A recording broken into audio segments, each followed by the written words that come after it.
रायपुर का मंगत लाल गांव का बहुत ही अमीर आदमी था। गांव में उसकी राशन की एक दुकान थी, जहां जरूरत का छोटा मोटा सारा सामान आसानी से मिल जाया करता था। एक दिन दुकान पर मंगत लाल अपने नौकर जगन से बोला, देख भाई जगन, मेरी एक बात हमेशा गांठ बात कर रखना। ग्राहक हमारे लिए भगवान के समान होता है, कभी उसकी बेइज्जती नहीं करना। साथ ही ये भी हमेशा याद रखना कि भगवान हमें जरूरत के अनुसार देता है। मालिक, आप क्या कहना चाहते? मैं दूसरे शब्दों में समझाता हूँ। अगर ग्राहक तुमसे पूछता है कि चावल क्या भाव दिए, तो तुम उसे बोलते हो 20 रुपए का 1 किलो। जी मालिक। क्या 1 किलो चावल के बदले ग्राहक कभी तुम्हें 21 रुपए या 25 रुपए देता है? नहीं मालिक, ऐसा तो कभी नहीं होता। और जब चावल का भाव ही 20 रुपए है तो भला ग्राहक हमें ज्यादा पैसे क्यों देगा? बस यही बात याद रखना। अगर ग्राहक हमें 1 रुपया भी ज्यादा नहीं देता तो हमें भी उसे उतना ही देना है जितने के उसने हमें पैसे दिए हैं। एक दाना भी ज्यादा ग्राहक को नहीं देना है, समझे? मैं समझ गया मालिक, आपकी बात समझ गया अच्छी तरह से। मैंने इतना कुछ ऐसे ही नहीं जोड़ा है, बड़ी मेहनत लगती है और बड़ा हिसाब किताब करना पड़ता है। जी मालिक, सही कहा आपने। गांव के सब लोग जानते थे कि मंगत लाल बहुत कंजूस है। उसके अंदर दया नाम की कोई चीज नहीं। वो कभी किसी की मदद नहीं करता।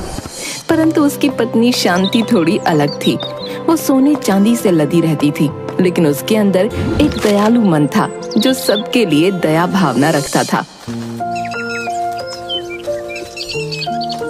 एक दिन सुबह सुबह मंगत लाल अपने घर के बरामदे में बैठा था।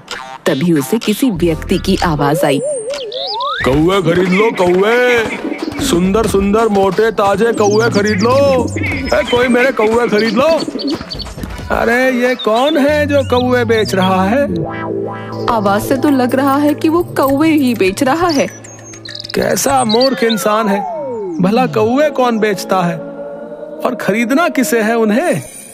उत्सुकतावश मंगत लाल घर के बाहर जाता है। एक आदिवासी अपनी कमर पर एक कपड़ा लपेटे, कंधे पर कुल्हाड़ी लिए और सर पर टोकरी रखे आवाज दे रहा था, कौवे ले लो, कौवे। क्यों भाई, क्या बेच रहे हो? कौवे बेच रहा हूँ साहब। दिखाओ कैसा कौवा है। आदिवासी अपना टोकरा चबूतरे पर रखकर मुस्कुराता हुआ बोला, ये देखिए साहब। मंगत लाल की आंखें खुली की खुली रह गईं। ये कौवे हैं? जी साहब, ये कौवे हैं। वो कौवे नहीं बल्कि तो मोटे मोटे काले तीतर थे। तीतर का मांस बड़ा ही गर्म होता है और कीमती भी। मंगत लाल ने खुद से कहा, कैसा मूर्ख है, ये इतने बेशकीमती तीतर के जोड़े को कौवे का जोड़ा बता रहा है। मन ही मन खुश होकर, कितने रुपए जोड़े हैं ये तुम्हारे कौवे? 20 रुपए जोड़े हैं साहब। बड़े महंगे दे रहे हो तुम। मैं तो 15 रुपए दूंगा एक जोड़े का। अगर देना है तो दो, वरना मैं चला। नहीं नहीं साहब, आप तो बहुत दयालु लगते हैं। मुझ पर कृपा कीजिए और इन्हें खरीद लीजिए। कहाँ मैं इस गर्मी और धूप में इन्हें लेकर भटकता रहूंगा। आदिवासी ने 2-2 तीतर के पैर एक साथ बांधकर जोड़ा बनाकर टोकरी में रखा था। उसने एक जोड़ा निकाला और जमीन पर रख दिया। साहब, ये रहा आपका कौवे का जोड़ा। ये लो तुम्हारे पूरे 15 रुपए, गिन लो। आपका बहुत बहुत धन्यवाद साहब, आप बड़े ही अच्छे हैं और दयावान भी। अच्छा, तुम्हारा नाम क्या है ये तो बताओ। सेठ जी, मेरा नाम नाथू है। ठीक है, अगली बार जब तुम्हें और भी कौवे मिले तो मेरे पास जरूर आना, मुझे ये बहुत पसंद है। जरूर साहब, अब मैं जब भी इधर आऊंगा तो आपके पास जरूर आऊंगा। नाथू चला गया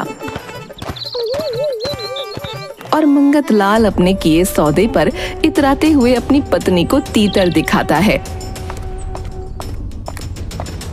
अरे, इतने मोटे ताजे तीतर यहाँ कौन रख गया है? वही जो कौवे बेच रहा था। कौवे बेचने वाले के पास तीतर भी थे? हाँ, वो बड़ा ही मूर्ख था। इस कीमती तीतर को कौवे के भाव बेच रहा था। क्या भाव दिया उसने तीतर? 15 रुपए जोड़ा। शांति की आंखें फटी की फटी रह गईं।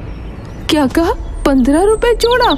ये इतने मोटे ताजे तीतर तुम्हें 15 रुपए में मिले हैं? हाँ, वो बड़ा ही मूर्ख था। उसने ये कीमती तीतर 15 रुपए में दे दिए। शांति शाकाहारी थी, इसलिए मंगत लाल ने अपने मित्र को दावत पर बुलाया और बाहर बरामदे में तीतर को बनाकर दोनों दोस्तों ने खा लिया।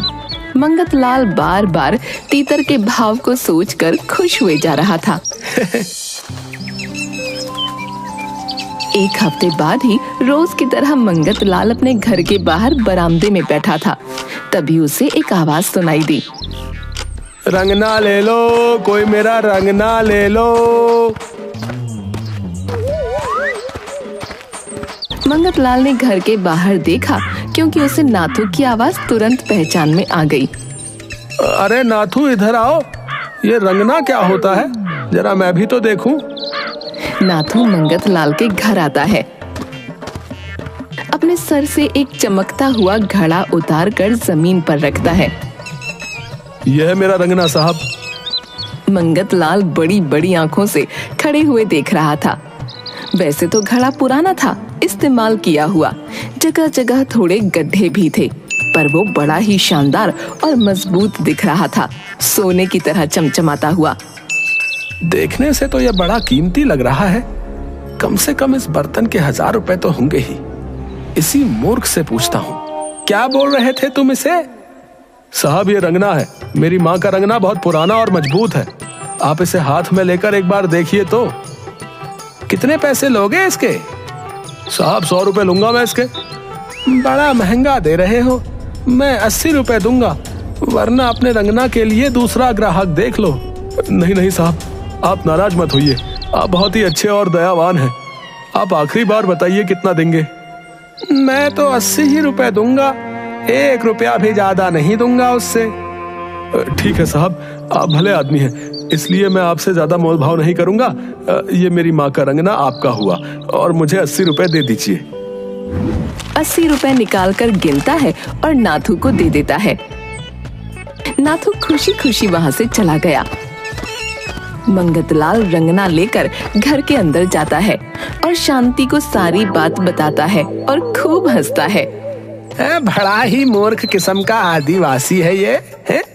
1000 रुपए का बर्तन मुझे 80 रुपए में देकर चला गया। सच कह रहे हैं आप, ये बर्तन बहुत ही कीमती है। इस सौदे में तो आपको कौड़ियों के भाव में मोती मिल गए। इसमें कोई कमी नहीं है। जो भी रंगना देखता, वो उसकी तारीफ किए बिना नहीं रह पाता।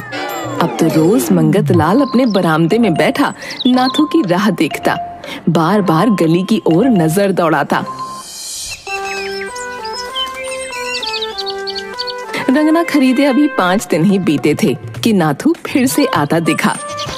लखनौज ले लो, लखनौज। कोई मेरे बेशकीमती लखनौज ले लो। अरे नाथू, क्या लेकर आया है? इधर आ। जी साहब, अभी आया। नाथू मंगत लाल के घर गया और अपनी जगह पर बैठ गया। अरे भाई नाथू, ये लखनौज क्या होता है? जरा हमें भी तो दिखाओ तुम्हारे बेशकीमती लखनौज। बड़े ही कीमती लखनौज है साहब। वो एक छोटी सी पोटली निकालता है और उसे जमीन पर पलट देता है। उसमें से चमकते हुए छोटे बड़े बहुत सारे हीरे निकले। मंगत लाल की आंखें फटी की फटी रह गईं। मंगत लाल का मुंह तो हीरों को देखकर सूखने लगा और वो कुछ बोल ही नहीं पा रहा था। फिर बड़ी हिम्मत करके उसने खुद को संभाला। कितने पैसे हैं इन लखनौज के? 10 लाख साहब। बड़े बेशकीमती लखनौज है ये। ये तो बहुत ज्यादा है नाथू, तुम बहुत ज्यादा पैसे मांग रहे हो। साहब, इस बार मैं 1 पैसा भी कम नहीं कर सकता, क्योंकि ये लखनौज मेरे अकेले के नहीं है, ये मेरे पूरे कबीले के हैं और मुझे वापस जाकर उन सबको उनका हिस्सा देना है। इन्हें तो जंगल का कोना कोना मालूम है। यहाँ आसपास हीरो की बहुत सारी खदानें हैं और उनके बारे में सबको पता भी नहीं है। ना ही उन सबको खोदा गया है। ये आदिवासी हैं, इन्हें जरूर किसी खदान के बारे में पता चल गया होगा और इन्होंने ये हीरे अपने पास इकट्ठे कर लिए। अगर ये मूर्ख नाथू 1000 रुपए के बर्तन के 100 मांगता है और कीमती तीतर के जोड़े के 20 मांगता है, तो इसका मतलब ये इन हीरो के 10 लाख ज्यादा नहीं मांग रहा होगा।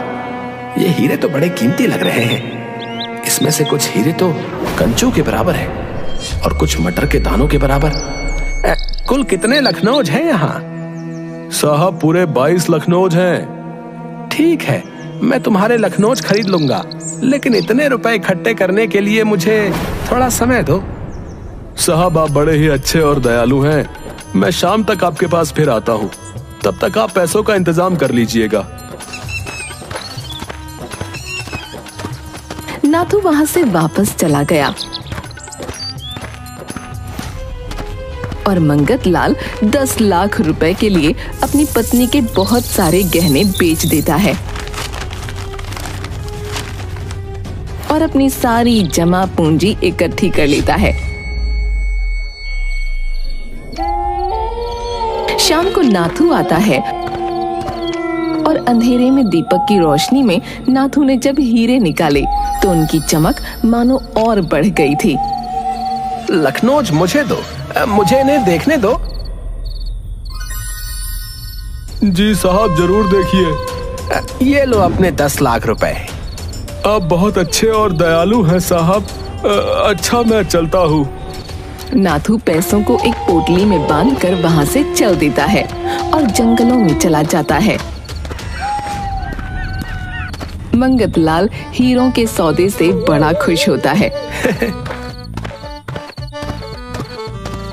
अपनी पत्नी शांति से बोलता है, ये देखो, आज उस आदिवासी ने हमें करोड़पति बना दिया।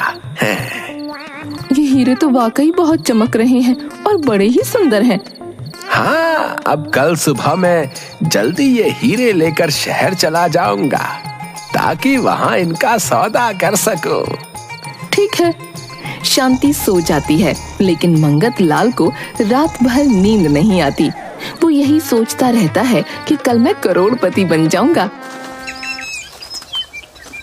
सुबह जल्दी उठता है और तैयार होकर शहर चला जाता है। वहाँ अपनी पहचान के जौहरी की दुकान पर जाता है। राम राम संपत सेठ, कैसे हैं? आप बड़े दिन के बाद आए। आज तो मैं बहुत जरूरी काम से आया हूँ तुम्हारे पास। मंगत लाल हीरे जौहरी को देता है।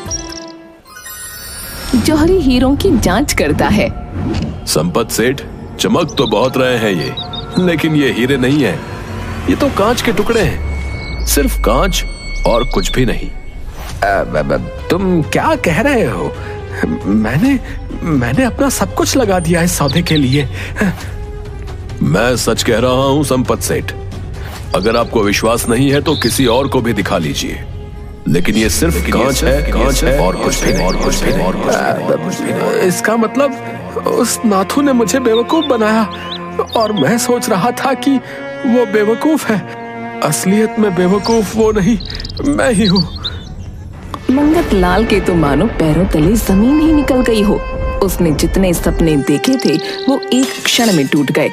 नाथू ने ये जाल फेंका था जिसमें मंगत लाल फंस गया था और अपना सब कुछ गंवा बैठा था। लालच और सस्ते सौदे के चक्कर में उसने अपनी जमा पूंजी थोड़े से कांच के टुकड़ों के बदले नाथू को दे दी। ये एक सच्ची कहानी है और आज भी ये एक कविता के रूप में छत्तीसगढ़ में कही जाती है। कौवा के धोखा में तीतर बिकाई और बिकाई रंगना।